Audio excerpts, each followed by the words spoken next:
Assalamualaikum warahmatullahi wabarakatuh. Perkenalkan, nama saya Dinda Elisha Kuslo Sabtina dari Prodi Kebidanan Kediri Poltekkes Kemenkes Malang. Di sini saya akan menyampaikan langkah-langkah dalam pemeriksaan abdomen pada ibu hamil. Permisi Bu, di sini saya adalah salah satu bidan di klinik ini. Nama saya Dinda Elisha. Apakah Ibu bersedia kalau misalnya sekarang saya ingin memeriksa perut Ibu? Baik, terima kasih. Baik, pemeriksaan abdomen itu ada 3 macamnya. Yang pertama, inspeksi, yang kedua, palpasi, dan yang ketiga, auskultasi. Nah, inspeksi tadi itu ada pemeriksaan menggunakan mata, penglihatan kita ya. Yang kedua, palpasi tadi kita menggunakan teknik Leopold 1, Leopold 2, Leopold 3, dan Leopold 4. Kemudian pemeriksaan auskultasi itu mendengarkan pendengaran kita. Baik, kita mulai dengan pemeriksaan inspeksi ya. Baik Bu, kita mulai dengan pemeriksaan inspeksi ya. Permisi Bu. Baik, kita turunkan selimutnya tepat di bawah perut Ibu. Kita tetap menjaga pulsasi Ibu ya. Kemudian kita lihat adakah pembesaran di perut Ibu. Kita lihat adakah bekas operasi di perut Ibu atau bekas luka. Kalau misalnya ada bekas luka, jadi nanti kita gunanya inspeksi itu kita melihat apakah ada linea nigra, linea alba atau stratigraphidarum. Nah, kita lihat kalau misalnya ada bekas luka, nah kita sesuaikan pada pemeriksaan pertama diagnosa secara objektif tadi. Nah, itu apakah ibu itu pernah mengalami operasi seksio atau tidak? Kalau misalnya tidak, maka kita tanya apakah ibu pernah operasi yang lain seperti operasi usus buntu. Nah, itu kita masukkan juga di riwayat ibu. Baik, selanjutnya pemeriksaan palpasi. Baik, selanjutnya kita mulai dengan pemeriksaan palpasi. Tadi selimutnya kita taruh di bawah perut ibu ini ya. Nah, pemeriksaan palpasi ini kita menggunakan teknik Leopold 1 sampai Leopold 4. Posisi kita sebagai bidan itu berada di sebelah kanan pasien ya. Dan kita tetap menghadap ke wajah pasien. Leopold pertama itu kita mengumpulkan dulu perut ibu. Nah, seperti ini.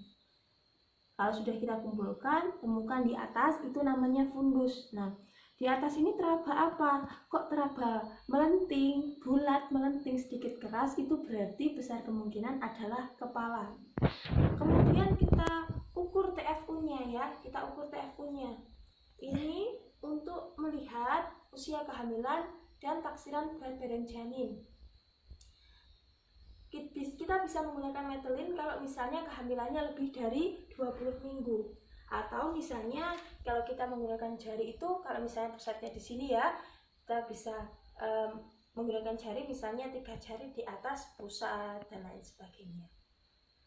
Baik, kemudian pemeriksaan Leopold kedua. Pemeriksaan kedua ini kita melihat ada apa di bagian perut ibu sebelah kanan, sebelah kiri ya. Nah, kita melihatnya dengan cara bagaimana? Kita coba yang tangan sebelah kiri kita itu menahan, tangan sebelah kanan kita menyusuri.